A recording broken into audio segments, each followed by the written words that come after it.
Welcome to part 2 of remodeling our gas fireplace. In our last video, you saw us remove our outdated ugly fireplace and install our new linear gas fireplace. It's operational and everything. We just gotta get the front finish looking good. Okay, today we're picking the stone and getting the wood for the mantle so we can get the mantle done and the stone on and finish the fireplace.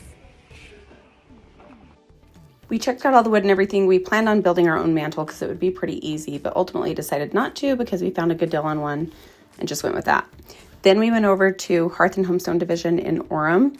Fun fact, Kyle's dad used to own the Fireplace place, which also sold stone, and they ultimately separated into fireplaces and stone. This became the stone division. I walked right in, took one look around. This one caught my eye. It was love at first sight. It's made by cultured stone, and it's called Wet and Country Ledgestone with Trinity White Grout.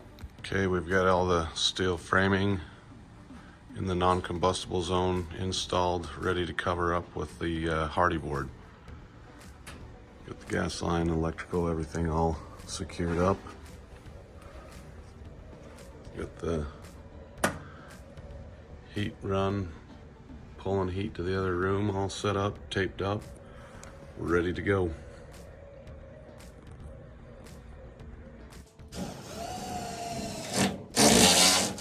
You decided to do the whole thing hardy backer?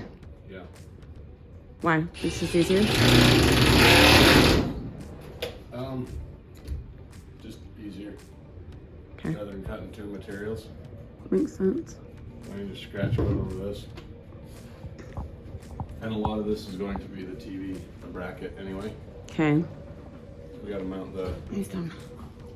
2x10s right there. So, I mean, there's 44 by 20 of that. That's all TV bracket. I didn't know you put that on there. Just high temp caulk? We normally don't. Oh. But I do. Why? Because why not? It'll help bond it. You don't have the expansion and contraction as much with. Oh, I forgot the spot.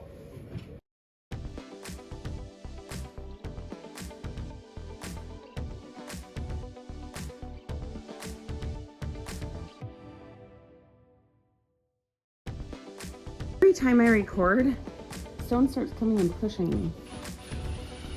Huh. Okay, so we're just figuring out the mantle height.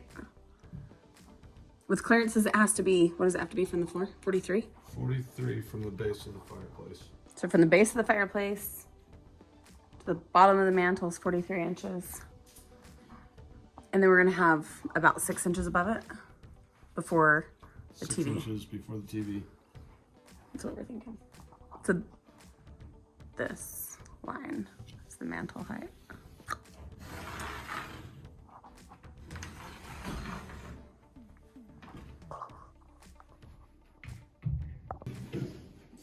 Okay, so on the mantle, normally you just put one of these up, right, Kyle? Mm-hmm. And then slide the mantle over it and screw into it. But because ours is deeper, we're gonna, stepped on a dog. We're gonna double up. You're screwing the heck out of that thing. I'm gonna do a test run. Test run. Stone. Stony.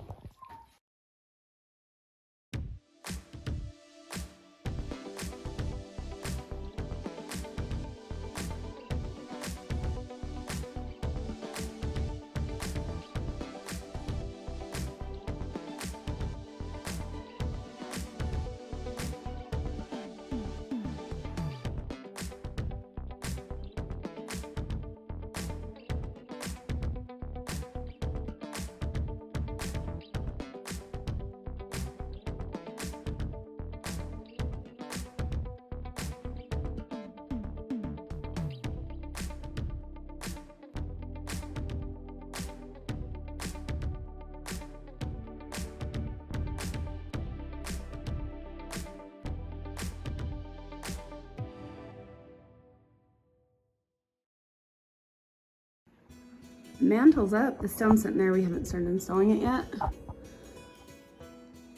And the color's really close to the color of the walls, which we might be okay with, and we might have to paint the walls. I've always wanted to have an outlet to use for garland and lighting and stuff like that, so we added an extra outlet so I'd have that. Kyle used 2x10s to screw into the studs in the wall to make the TV stick out 2 more inches because the depth of the stone is 2 inches. And also it's more secure for the TV mounting bracket and the TV to be on.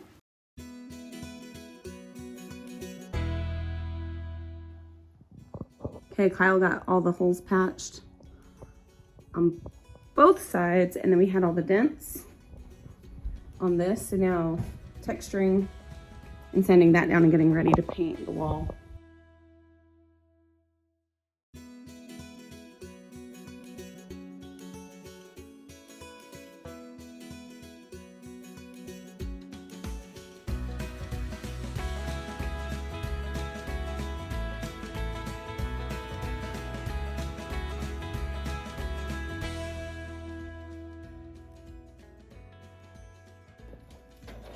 Kyle's putting on the 2-inch trim on the fireplace.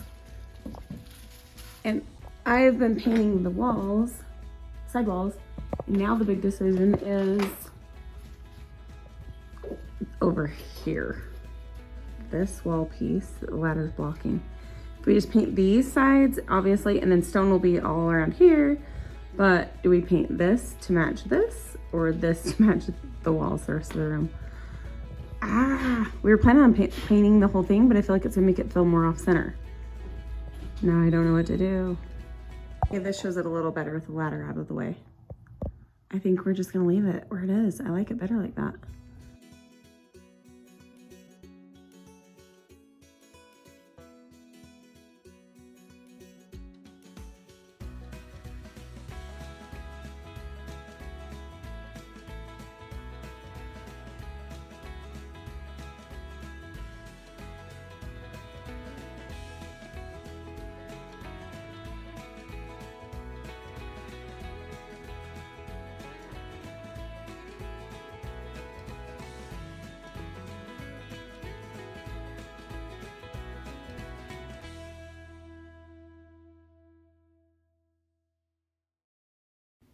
This is what it looks like with all the stone laid and before it's grouted. Unfortunately, Kyle didn't get any video of him grouting it, but we have more later. So when they came to install our floors, the stone was already finished, and they would have had to cut the last row of flooring to like fit to the stone, which would have been a lot harder and not look as finished and well as taking off the stone and doing the floor right up to it and then finishing the stone over the top. So today Kyle is filling in the part of the stone at the bottom that's been missing.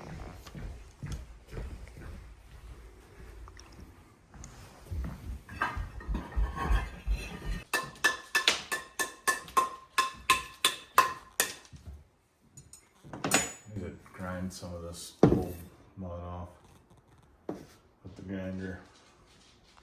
I really should go grind the old stuff off so it's not so thick when I put the mud on the back of the old stuff, and then try and do it here. It's gonna stick out deeper than it should. So we're gonna go grind this old cement off the back.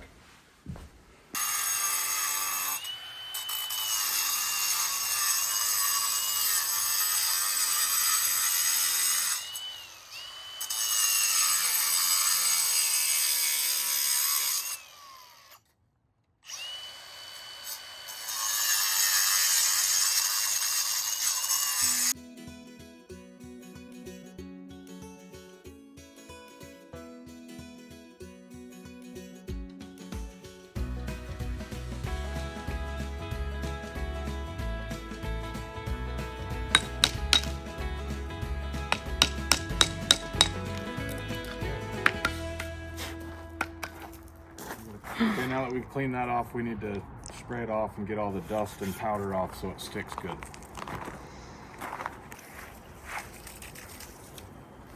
Okay, ready to go butter the back. I want to break the mixer out just for this. Yeah. Do this by hand.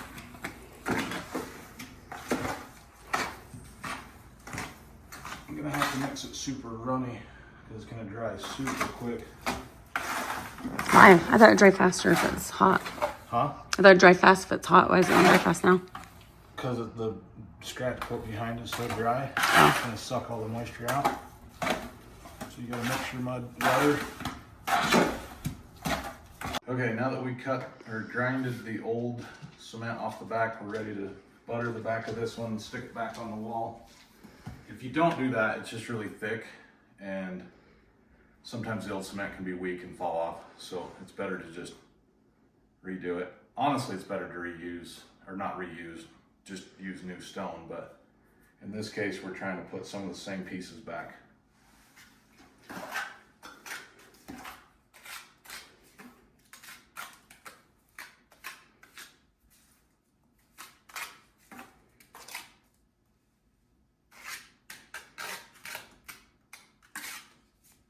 Okay, ready to go on.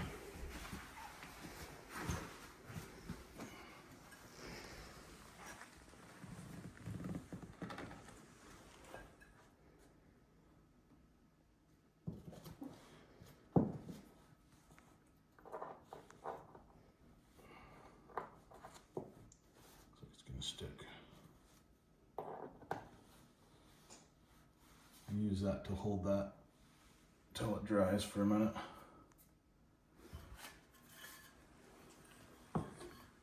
Okay.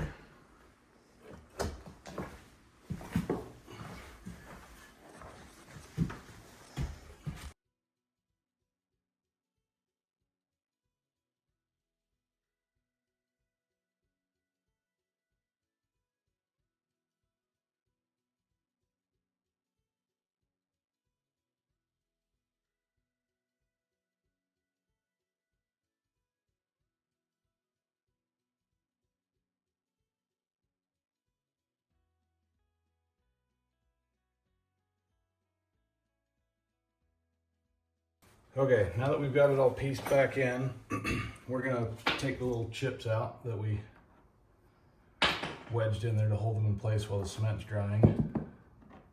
And then I'm gonna hurry and vacuum real quick. And then we'll go squeeze all the joints in with grout. And we'll go through that process with you here in a second. And we'll pray that the grout matches. Yeah. Grout should match fairly close, but that's the risk you run when you're patching in, trying to match the same color from top to bottom. So our grout is a little runny, but you want it wet enough you can squeeze out through the grout bag. This is a little wetter than I like it, but it's going to dry really fast because of the old cement being dry. So we'll just deal with it. But normally you want it mixed up to about the consistency of peanut butter. Kind of the perfect blend.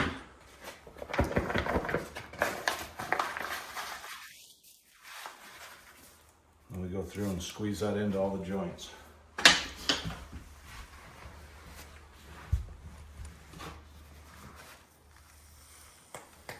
You want to fill them from the back to the front so that you get all the cement back in there where it needs to be, because if not, and it's just hollow, it'll crack and pop out. So start at the back and kind of squeeze it full to the front.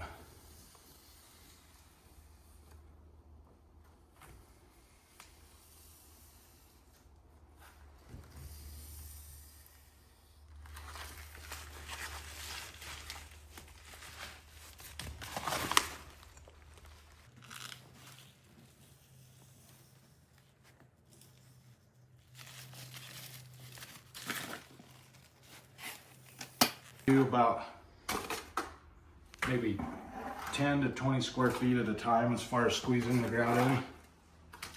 If you squeeze the whole thing in, it can be a real trick to stay up with it. Because if it dries too quick, then you can't tool it. So it can be an issue. So just squeeze in little bits until you can kind of tell the rate of drying. Zig, back off, dude.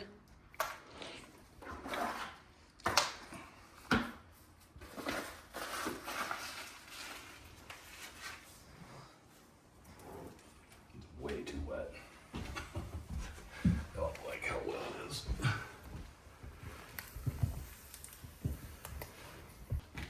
Okay, and because this is LVP, and LVP flooring needs room to expand and contract, a lot of people are probably thinking, oh, you shouldn't grout down to the floor, and that may be true in a lot of cases, but what I'm going to do is after I tool it and brush it and get it pretty much set where it needs to be, I'm gonna take a little bit of a blade, straight edge, and just kind of go along there, or I'll just kind of, there's a little bit of give in the floor. I'll try and break that seal a little bit so that there is movement. So it should be fine either way, but I'm gonna do that just so it has a little bit of extra movement back and forth. Okay, and I know a lot of people are probably gonna say, oh, you're not supposed to grout down because it's LVP. You are supposed to have movement in that LVP flooring, so yes, that's true, but I'm going to, once the bottom grout dries a little bit, I'm gonna try and take a little blade or a straight edge and just kind of cut that edge just to help separate it. But even if you don't do that, you can see right here underneath, I don't know if you can zoom in and show, but where I grouted to the mantle was tight. And over time, you know, wood floor and LVP and stuff that has movement in it is going to separate and crack a little bit. And so you'll be fine with the movement there. So I wouldn't stress too much about grouting down tight to it.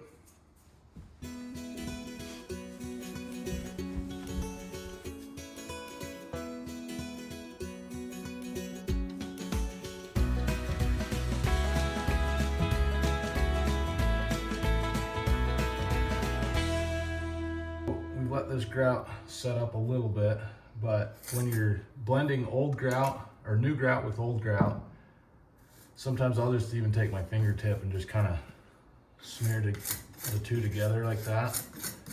And then I'll brush over it and kind of blend them.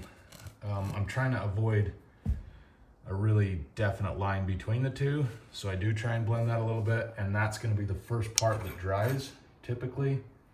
Any of these areas that connect to the old stuff just really get hard fast, and so you do have to focus on those areas first and then kind of work your way away from it.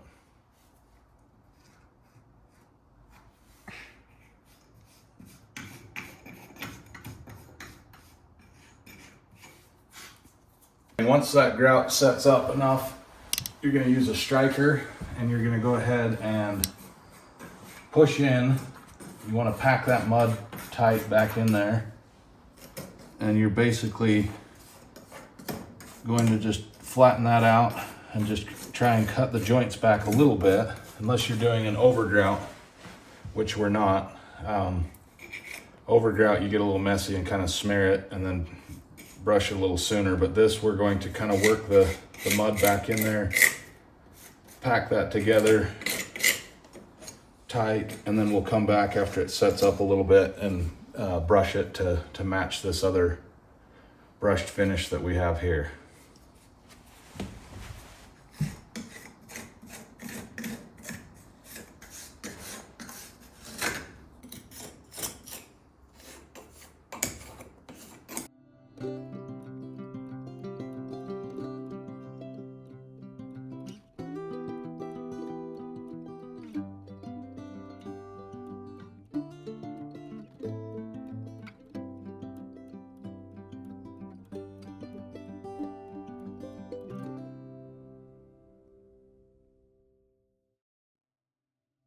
All right, once the grout gets hard enough and sets up, I'm only gonna be able to brush certain areas because the rest is wet, but where it blends into the old stuff, I'm gonna go ahead and hit it with a wire brush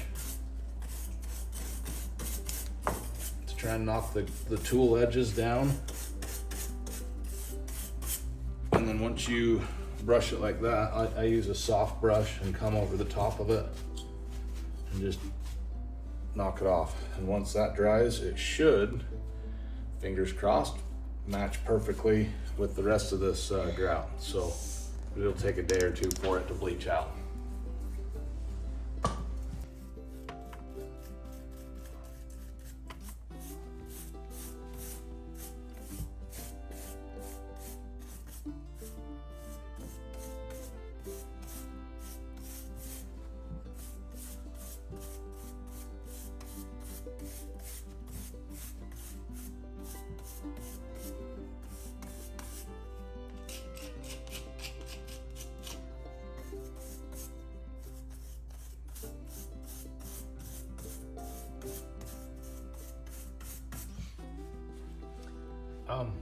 you time lapsing? No. Okie dokie. So I'm not gonna brush the very bottom quite yet because it's super wet. And if I do it too soon, it'll make a mess. So that'll be the last portion that I brush.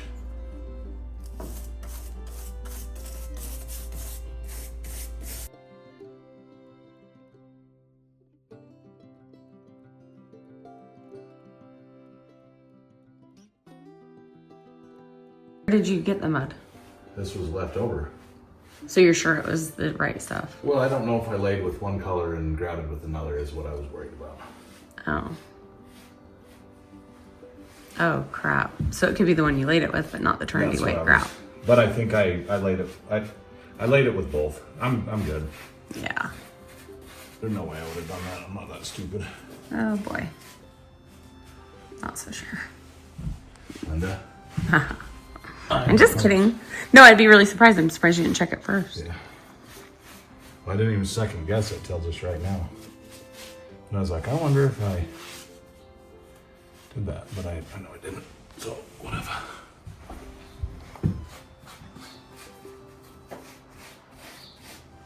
Okay, my beautiful wife Sunshine always gives me a hard time for laying down on the job. But now that this lower grout joint is dry enough, I can go ahead and brush that up like the rest of it. And then there's gonna be a little bit of a dry time. I don't know if you can see the color difference, but this stuff being a lot darker, you can see all the wet edges. It's gonna take 24 to 48 hours for that to bleach out and hopefully match all this other stuff. So should be pretty close. I used the same cement that I laid it with originally, so should be pretty darn close. But we didn't originally do it a year ago, so but hopefully still right. Yeah. Yep. Here's the finished product. We were a little worried for nothing because everything turned out perfect. Grout matched it perfectly. Everything looked amazing. Kyle did an amazing job filling in the stone back in, re-grouting it, matching it all up. The joint at the floor is perfect. The fireplace isn't just a source of heat, it's the main focal point of the room. It's where everyone wants to take pictures by. So it's absolutely worth the time and the money that was put into it to make it look great, and we love it. In our next video, we'll show you how we got rid of all the ugly carpet and ripped up all the tile and put in the LVP floors.